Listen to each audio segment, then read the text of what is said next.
Magandang araw po sa inyong lahat mga kababayan at welcome back dito po sa PNR at ito nga mga karibin natin na Swansea bumaliktad.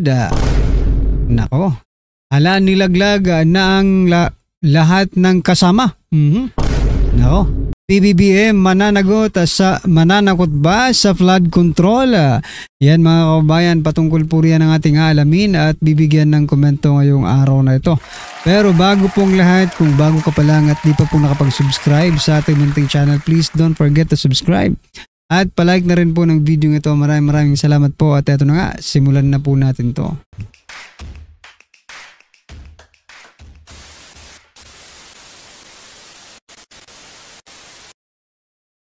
So yan mga kababayan, bago po natin i-play ang video ito, pasadaan po muna natin ang mga nagte-trending na mga balita dito po sa mundo ng social media at unahin nga po natin ito.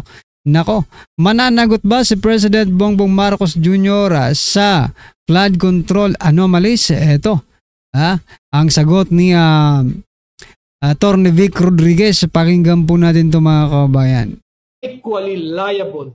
He is equally guilty if not the most guilty. Why? You are the president. You are the source of yearly budget. Kung finito mo yan, maaari ka pang paniwalaan ng sambayan ng Pilipino. Pinirmahan mo eh. May knowledge ka. Bakit? Inaral mo kamo yung 4,000 pages more or less na panukalang budget ng 2025. At wala kang nakitang mali doon. Ang ating pruweba, nagpakita po tayo ng larawan para lang po doon sa mga kakasali lamang. Malinaw po sa larawang ito eh. Kuhaan po nyo ng screenshot po ninyo. Nag-aaral daw sila eh, thoroughly reviewing, masusing nag-aaral. Nagsusunod po ng kilay upang pag-aralan yung mga panukalang 2025 budget bago niya pinirmahan. Pinirmahan niya eh. He is equally liable. So yan mga kababayan, equally liable itong si President Bongbong Marcos Jr. Ibig sabihin ba nito mga kababayan may pananagutan? Siyempre siya pong presidente, siya ang huling pumipirma dito po sa budget natin, di ba? Siyempre liable po siya. Yun nga lang kung magte-take po siya ng responsibility, no? Tulad po ng ginawa ni former President Duterte, even though hindi po siya ang gumawa ng kasalanan doon po sa war on illegal drugs, pero sabi niya po kasi sa kanyang mga tauhan, I will take the responsibility. Ako ang magiging responsable sa mga gagawin ninyo. Kasi siya po ang presidente. Kaya dapat din tulad po ni former President Duterte, maging responsable din po ang ating presidente. Dito po sa trilyon pala mga kababayan. Mahigit 1 trilyon ang nawawala dito po sa mga flood control projects na ito. Itong mga ghost project na ito. Nako po. Di sino po ang sisisihin natin dito? Anyway, ano po ang inyong masasabi dyan mga kababayan? Mamaya makikita po natin kung ano ang kahantungan ng mga involved dito po sa flood control projects na ito. Okay? At eto, nakisawsaw naman. Nakisali na ang Bureau of Internal Revenue or BIR sa investigasyon ng mga contractors na involved sa questionable flood control projects. At warned, winarningan na ang mga sabi po dito, warned that those who fail to comply with tax laws may lose their tax clearance certificates, effectively disqualifying them from joining future public biddings. Nako po. Paano na lang yung iba? Di ba ngayon lang kayo nag-react kasi nga nagkakabukingan na, di ba? Yung iba nga dyan di ba? At alam po ng ating mga kababayan na marahil, sabi nga po dito sa nag-comment, the BIR and the COA are same feathers, no? Ibig sabihin, they flock together mga kababayan. Magkaparehas po kayo ng kulay, maaaring posible pa nga kasabwat po kayo. Kasi paano ito makakasali? Paano po ito makakasali? Hindi, eto real talkan lang tayo. Itong mga contractors na ito, hindi po ito mga baguhan sa industriya nila, sa industriya ng pangguguyo sa ating kaban. At malamang sa malamang mga kabayan, noon pa man, ito, feeling ko lang po ito. Ewan ko kung, pero ang lakas talaga ng pakiramdam ko no? Ewan ko lang sa inyo. Total, pakiramdam lang naman ito mga kabayan. Nakasabwat din ang BIR. Nako.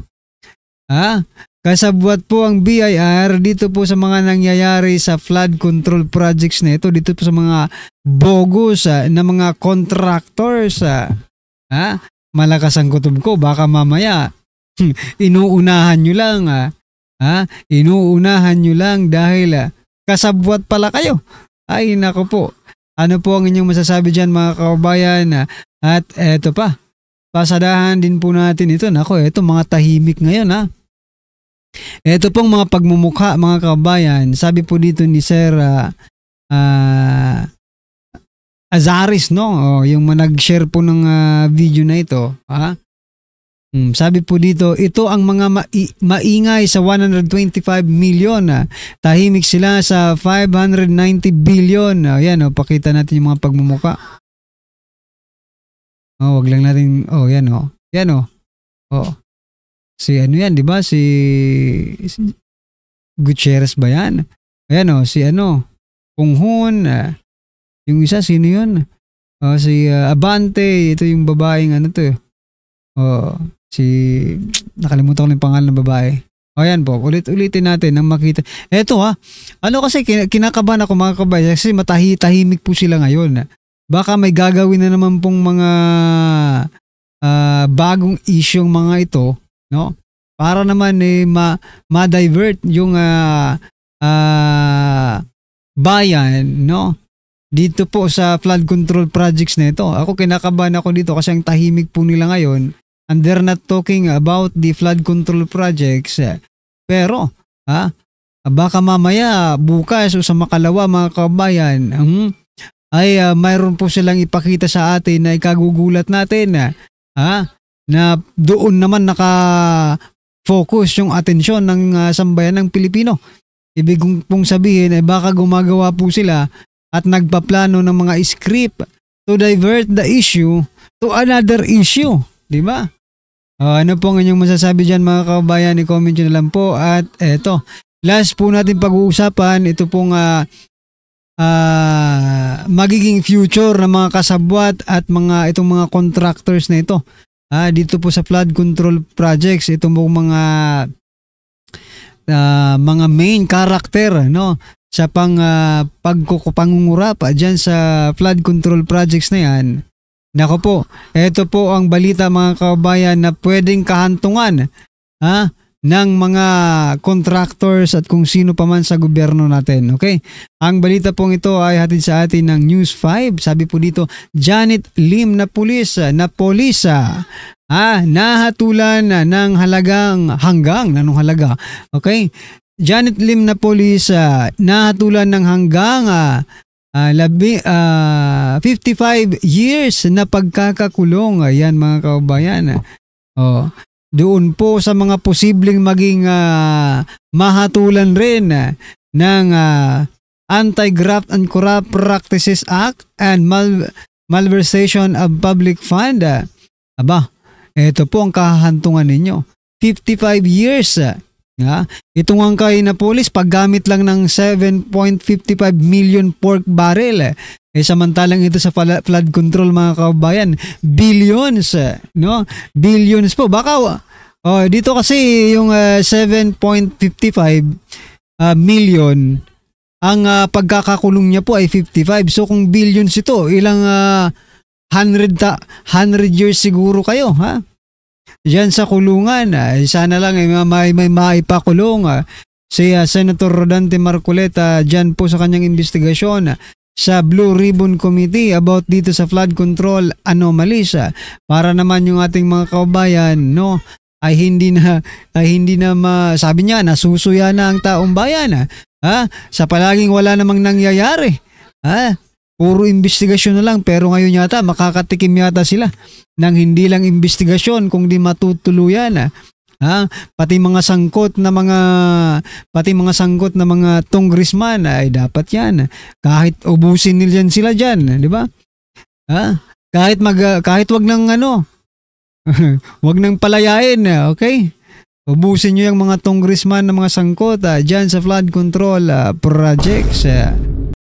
Okay, anyway mga kababayan, ito pasadahan po natin ang video ito at bigyan po natin ng reaksyon. Ang title po dito, sabi po dito sa video nito, sa wakas umamin bumaliktad na, mabubunyag na lahat, magugulat ka dito, nabulabog House Speaker na huli. Aba, gaano kaya ito katotoo mga kababayan? Ito pakinggan po natin to. Ito ang nakakagulat. Viral at trending ngayon sa mundo ng social media ang di umano'y balitang kahit kailan hindi mahirap magsabi ng katotohanan kung hindi nyo niloloko ang Pilipino at sambayanan.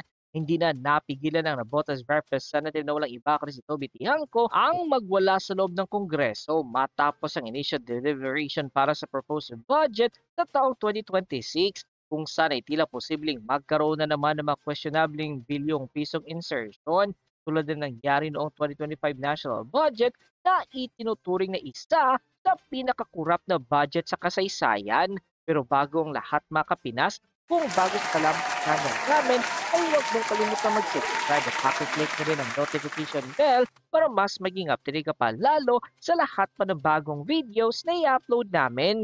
At yun nga mga Kapinas, pinalagbag na sunod-sunod na tanong ni Navotas Representative Toby Tiangco ni Micaela Suansing, ang chairman ng Committee on Appropriation, matapos isiniwalat ni Tiangco na hanggang ngayon ay hindi pa rin nakikita ng mga miyembro ng Kongreso ang Small Committee Report or ang mga datos ng 2025 budget na naglalaman ng mga impormasyon kung sino ang nadadagdagan or nabawasan ng bilyong pisong budget, mapakongresista ito or departamento ng gobyerno.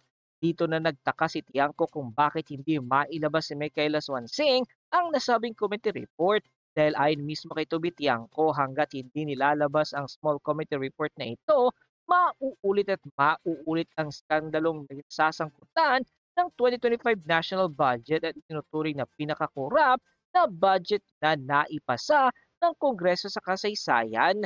Matapos ang salpukan ng dalawa, mukhang hindi pa rin kumbensido si Tiangco sa mga eksplanasyon ni Micaela Suansing, ang tumatayong committee chairman sa Committee on Appropriation, dahil ayon mismo kay Toby Tiangco, hindi daw kailangan ng paulit-ulit na kasagutan ng kanyang katanungan. Isa lamang daw ang dapat marinig ng publiko.